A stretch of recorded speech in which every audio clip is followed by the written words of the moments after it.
On commence par dire bonjour, Voilà, j'imagine. exactement. C'est comme dans la vraie vie. Oui, comme dans la vraie vie. Digital. Bonjour et bienvenue sur La Ruche Média. Aujourd'hui, je suis avec Stéphane Simon, Oui, producteur. Je confirme. Vous êtes bien moi. Stéphane Simon? Ouais. Voilà, donc tout va bien. Producteur, responsable de la société de production Télé Paris. Donc on connaît très bien cette production depuis très longtemps parce qu'elle produit beaucoup de choses. Et actuellement, il y a les productions du samedi et du dimanche de Thierry Ardisson, animées par Thierry Ardisson, les terriens du samedi, les terriens du dimanche.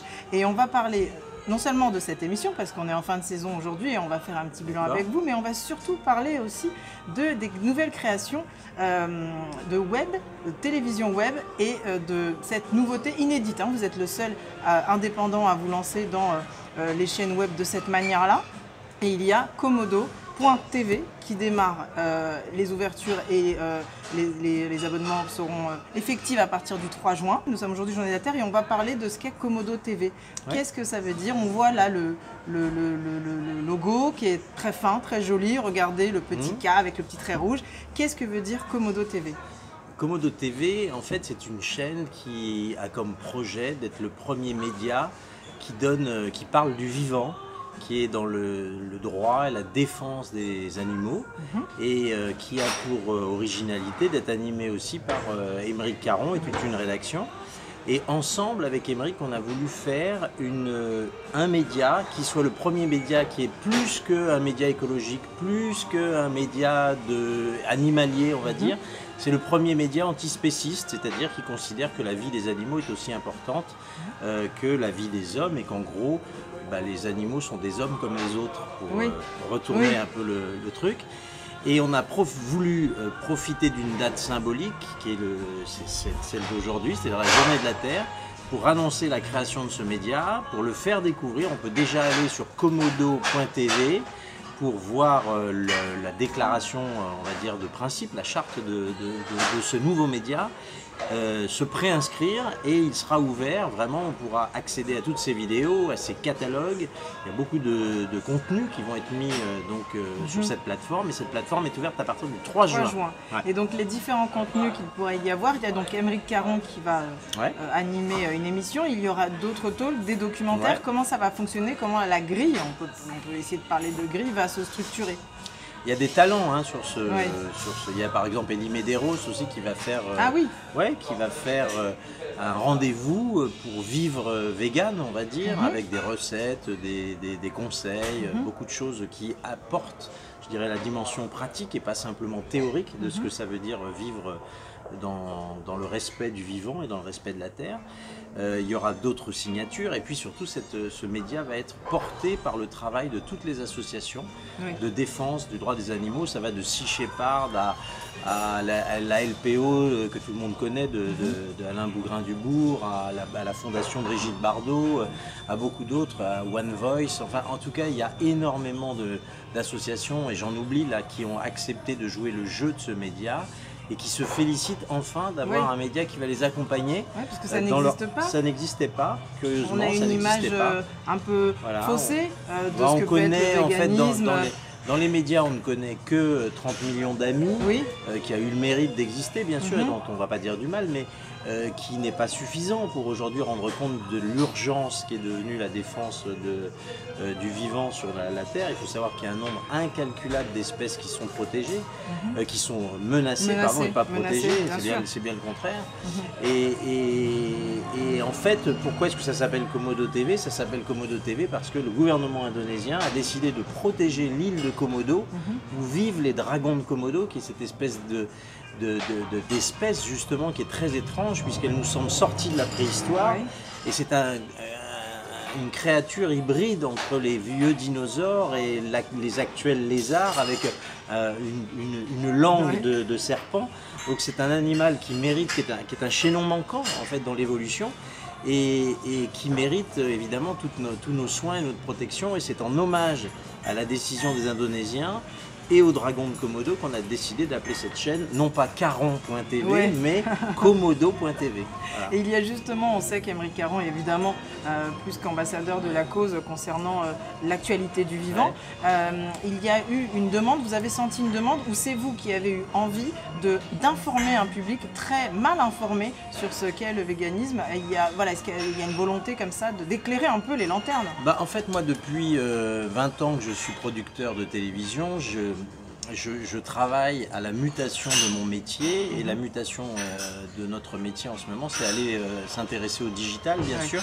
Et moi, je poursuis ma feuille de route, dont j'ai déjà un peu parlé, qui s'appelle MICA, média indépendant de communauté active, parce que je crois à ces nouveaux médias, qui sont des médias plus petits, plus modestes, plus humbles, qui ne veulent pas séduire l'ensemble de l'humanité en même temps, mais qui s'adressent à des publics spécifiques et qui n'ont pas de médias, justement. Et c'est ça mon ambition, c'est de développer ce type de médias. Alors j'ai fait michelonfray.com, qui était la première de mes web TV, c'était celle-ci. Il y a eu Polony.tv avec Natacha Polony, qui est le premier média indépendant du souverainisme, on va dire. On a fait Tellement Soif pour parler de l'actualité du vin, mais aussi le montrer, le déguster, puisque c'est interdit sur les médias, on va dire, classiques, mainstream. On ne peut pas parler du vin. Non. On ne peut pas citer les châteaux, puisque c'est interdit par la loi Evin, justement. Et voilà. Et donc, précisément, tous ces médias-là, maintenant, je les ai développés avec un modèle qui est un modèle très simple, qui est de dire à nos abonnés, si ça vous intéresse, abonnez-vous. Vous êtes l'indépendance de ces médias, puisque c'est vous qui êtes souverain, c'est vous qui décidez. Vous avez le pouvoir de vie et de mort sur ces médias. S'il n'y a pas d'abonnés, il n'y aura pas de médias. Exactement. Ce sont des médias sans publicité, j'insiste là-dessus. Donc ils sont totalement indépendants. Ils sont sur système d'abonnement avec des abonnements qui sont faibles à chaque fois, puisque en gros c'est le prix d'un quart de cigarette par jour. C'est 50 € par an ou 5 € par mois. Donc c'est vraiment des petits budgets avec beaucoup de contenu. Sur Komodo TV, il y aura au moins 2 vidéos fraîches par jour. Voilà, donc c'est beaucoup. Donc il y a une vraie fabrication, une vraie production. C'est beaucoup pour un journal des océans, un journal du vivant, des documentaires à foison, des magazines sur le véganisme. Enfin, il y a beaucoup de choses. Voilà. Énormément de choses. Et il y a donc 3 autres chaînes que vous allez faire exister là en 2019. C'est vraiment le producteur qui parle. Vous avez compris qu'il y a une véritable mutation qui se passe là, que le média de niche est le média d'avenir. Donc c'est cette volonté comme ça de sortir 3 chaînes la même année. Avec celle-ci, ça fera 4.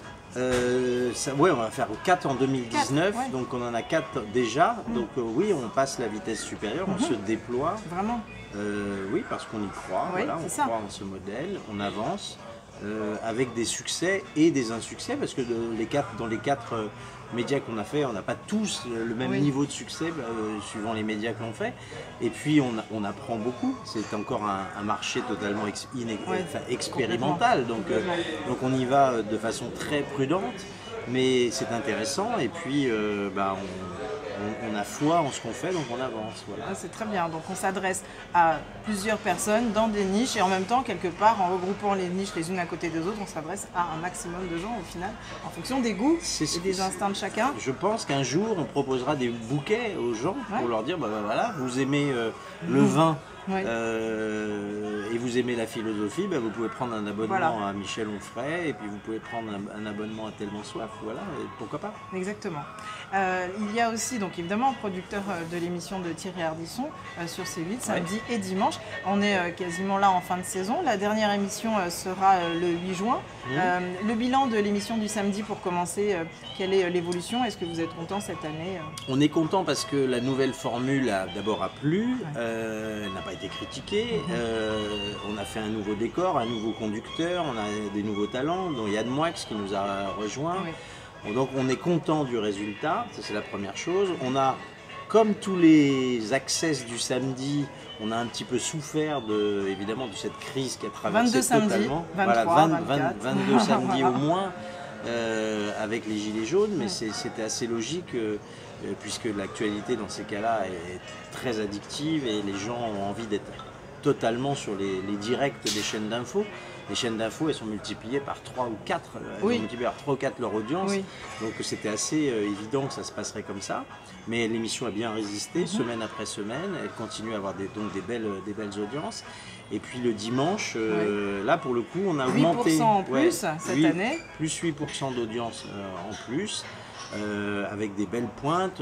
La dernière demi-heure de l'émission, on est à 1 million, 1,2 million suivant les semaines, donc c'est des belles audiences. Et si on communique sur les audiences moyennes, ce que l'on fait sans aucune triche depuis toujours, eh bien on a pris 8% d'audience entre, on va dire, autour de 80 000 téléspectateurs de plus. Oui, c'est énorme, et surtout que l'émission existe depuis 2 ans. Il y a une vraie modification. Au début, j'ai coutume de dire, et on se l'est dit en préparant l'émission, que ça ressemblait un peu à quelque chose comme on a tout essayé. Et aujourd'hui, on est vraiment dans l'actualité avec plusieurs invités. Il n'y avait pas d'invités au début. Aujourd'hui, vous êtes autour de 5 invités. C'est une vraie dynamique et vous êtes empreinte avec l'actualité, qui explique aussi ce succès. Oui, ben, je pense que elle est affective. En plus, on s'attache à cette émission. Oui, c'est gentil, mais c'est vrai qu'on ne le dit pas assez. Mais les émissions, quelles qu'elles soient, elles ont besoin de temps pour se régler, pour s'installer, pour donner rendez-vous aux téléspectateurs. On a pris du temps. Salut les Terriens est devenu un succès à la 3e saison. On l'a oublié, mais c'est la vérité. Les Terriens du dimanche, là, on vient de faire notre 2e année. Ça a déjà monté cette année. On a changé beaucoup de choses. Énormément. La gentillesse de le rappeler. Et c'est vrai que on est plus à l'aise maintenant. L'émission est devenue un format qui est plus abouti qu'avant, c'est vrai, qui est plus il y a des éditorialistes. Voilà, exactement. Il y a évidemment la bande, toujours. Mais cette bande, elle y fait des choses plus précises qu'avant. C'est pas on réunit des gens autour d'une chaise et puis autour d'une table et puis on les fait papoter. C'est pas ça, c'est plus exigeant que ça. C'est une émission qui est assez produite maintenant. Oui, complètement. On en est content avec Thierry, on a bien avancé, on a bien bossé. Oui, non, c'est vrai que c'est un joli rendez-vous. Donc on attend la suite, on espère que ce soit qu'il y ait une 3e année. On l'espère aussi. Voilà, j'imagine. J'imagine. Il y a aussi, alors il y a des documentaires, vous faites aussi des documentaires. Il y a 2 soirées avec 4 documentaires qui rappelleront les 20 ans et l'histoire de Tout le monde en parle. Et ça sera le 4 mai et le 11 mai. Tout à fait. C'est une émission. C'est 2 soirées spéciales. C'est une marque très forte. C'est une émission, on s'en est rendu compte en remettant le nez dedans, si j'ose dire. Et en mesurant la nostalgie qu'il y avait de cette émission, C8 nous a commandé en fait 2 soirées spéciales. Ça devait être une soirée spéciale et puis il y avait tellement de choses à raconter, tellement d'archives à exhumer et à donner sens, parce que cette émission-là, en fait, on a décidé d'enquêter sur Tout le monde en parle comme un magazine de faits divers travaille sur une affaire. Donc on a décidé de raconter l'histoire de cette émission de façon dans une narration qui n'a rien à voir avec un best-of. C'est vraiment réinterviewer les gens qui nous racontent tout ce qu'ils ont fait pour cette émission, leurs souvenirs qui y sont attachés. Enfin, ça a été très bien fait par David Jaoui. Évidemment, il y a tous les gens qui ont été interviewés. On a beaucoup aimé travailler sur ce projet-là. C'était très chouette. Et ça fait donc l'objet de 2 soirées spéciales sur C8, le 4 mai et le 11 mai, le samedi soir. En prime. Samedi soir, qui est le jour fétiche de Thierry. Voilà, exactement.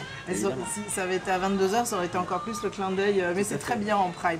Et c'est vrai que c'est pas évident parce qu'il y a énormément d'images dont on se rappelle. C'est culte. Ça s'appelle une émission culte aujourd'hui. Oui, c'est intéressant de voir comment une émission devient culte. Elle ne l'est pas. On ne déclare pas une émission culte. Souvent, ça me fait rire parce qu'on est interrogé, les gens nous disent sous prétexte qu'on a fait le dîner avec Ardisson, qui est un format qui est un peu légendaire, Paris dernière que Thierry a fait à l'époque. On nous dit ce serait bien que vous nous fassiez une émission culte, mais une émission culte, ça se décide pas, c'est le public. Avec l'histoire. C'est le public qui décide que les émissions deviennent cultes, c'est personne d'autre.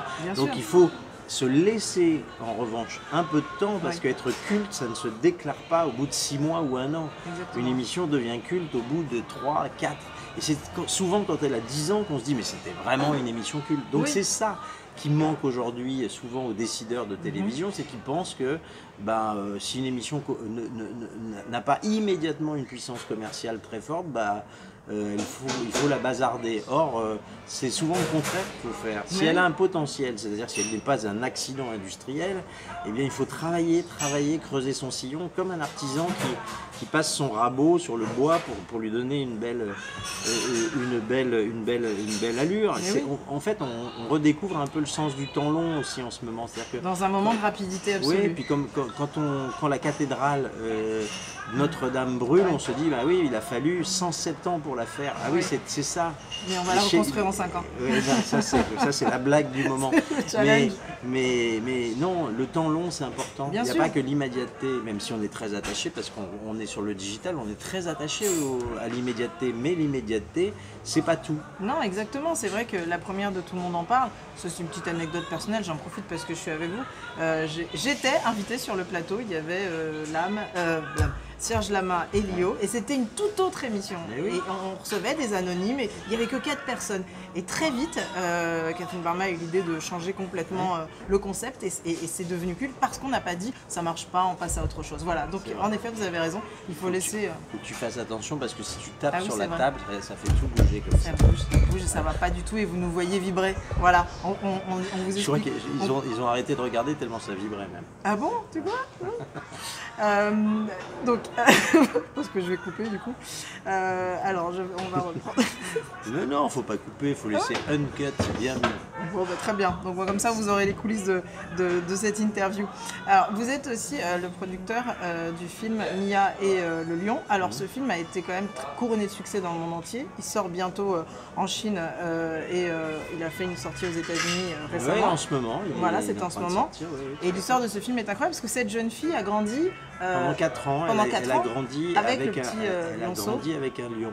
Alors, c'est un très beau projet qu'on a mené avec Galatée Film, donc Jacques Perrin, c'est une coproduction qu'on a faite avec Studio Canal.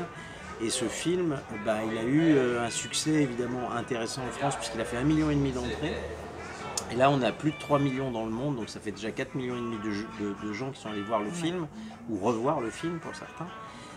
C'est évidemment super parce que c'était pas du tout gagné, c'était un film avec un budget raisonnable, mais surtout un pari de faire grandir une petite fille, Danielle Villiers, avec un lion sur 4 ans et de filmer cette complicité, cette amitié qui naît.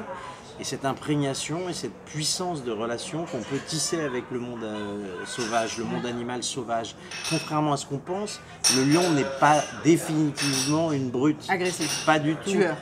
Voilà, le lion a une subtilité et sait reconnaître la main qui le caresse et pas juste la main qui le nourrit. Parce que ce film n'est pas fait avec du dressage, c'est fait avec simplement de l'imprégnation. C'est-à-dire que le réalisateur Gilles Demestre a passé beaucoup de temps avec Kevin Richardson.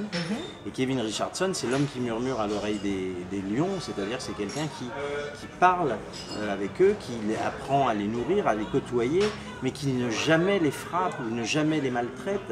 Et il a réussi à tisser une quantité de relations incroyables avec les animaux qui sont les plus, comment dirais-je, dont on se méfie le plus, les hyènes, les pumas, les panthères, les lions, etc. Donc c'était intéressant aussi, à travers ce film, de rendre hommage à ce travail qui est celui de Kevin Richardson, qui protège et qui alerte la planète depuis longtemps sur la condition des félins, en particulier des lions en Afrique du Sud. Exactement, et qu'il n'y a pas de dangerosité si on il y a une dangerosité, il ne faut pas faire n'importe quoi avec les lions, évidemment, mais ce qui est affreux, c'est qu'aujourd'hui en Afrique du Sud, ce que l'on fait, c'est les élever en captivité et on les relâche juste pour qu'ils soient tirés comme des trophées de chasse. Donc c'est abominable. Et ce film, au-delà de la relation et de l'amitié qui se noue entre Dania et Mia, le lion blanc, c'est aussi un film qui dénonce les élevages de lions en Afrique du Sud et le trafic un lien avec l'animal. C'est affreux. Cette espèce, elle est aujourd'hui de plus en plus menacée. Les lions, ne parlons même pas des lions blancs qui sont des particularismes génétiques, mais d'une manière générale, le lion sauvage, il y en a de moins en moins. Et en revanche, il y a de plus en plus de lions de captivité que l'on relâche uniquement pour les mettre au bout du fusil des chasseurs. Et un trophée de chasse, ça vaut 80 000 $ là-bas, et on rentre avec sa peau de bête, mais c'est affreux, quoi. Non, c'est insupportable. Donc ces films permettent justement de comprendre qu'on peut créer un lien avec l'animal. De la même manière que Komodo TV nous apprendra aussi à ce qu'est le véganisme et sortir des préjugés, parce que c'est vrai qu'on on peut avoir une image un peu négative parce que ça a été, par exemple les attaques de boucherie, etc. Parfois un peu mal compris, mais il y a une philosophie, il y a une pensée, et c'est ce que vous allez expliquer. C'est un média de connaissance. Voilà, on veut faire nous un média de connaissance, un média engagé, évidemment. Je dirais pas que c'est un média de combat, ou alors c'est un combat qui est raisonnable et sans violence. En tout cas, c'est un combat qui passe par l'explication, par la démonstration, par la simple idée que projeter des images, les montrer, les rendre accessibles, ça permet de se rendre compte par soi-même, parce qu'on prend, nous, les téléspectateurs qui sont les nôtres, les internautes qui viendront nous regarder, nos abonnés, on ne les prend pas pour des ahuris, donc on leur met souvent des documents bruts aussi, donc ils se rendent compte par eux-mêmes de ce que c'est que l'intelligence et pourquoi est-ce que aujourd'hui l'homme doit être un tout petit peu plus respectueux, même vraiment plus respectueux du vivant. Il y a une prise de conscience depuis quand même quelques années maintenant. Surtout chez la jeune génération, mais on est quand même très loin du compte. Hein, très loin du compte. Comme le climat, c'est à peu près le même au moment où on parle, il y a une espèce qui disparaît. Hein, donc voilà, au moment où on parle, il y a une espèce qui disparaît. Exactement. Donc il est temps de faire des choses. Exactement. Donc on rappelle les dates. Donc aujourd'hui nous sommes le 22, donc journée de la Terre. Donc c'est pour ça on peut aller voir sur komodo.tv le manifeste et retrouver la vidéo d'Émeric Caron qui va expliquer l'ambition de ce média. Exactement. Voilà. Et le 4 mai. Le 4 mai. Et il y a la soirée et le 11 mai, tout le monde en parle, 20 ans. Exactement, à ne pas louper pour parce les 20 que, ans qu'on bien a sûr. fait ces documentaires. Et puis on donne rendez-vous donc le 3 juin. 3 juin. Voilà.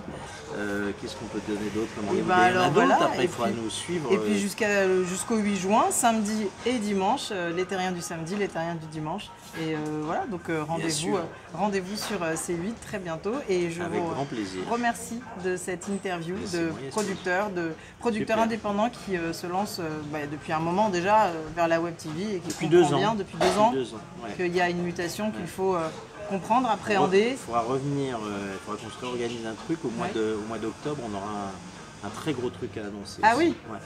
Alors voilà, on termine là-dessus. On vous donne rendez-vous au mois d'octobre. À très bientôt et merci Stéphane Simon. Merci. Et à très bientôt sur La Ruche Média. Merci.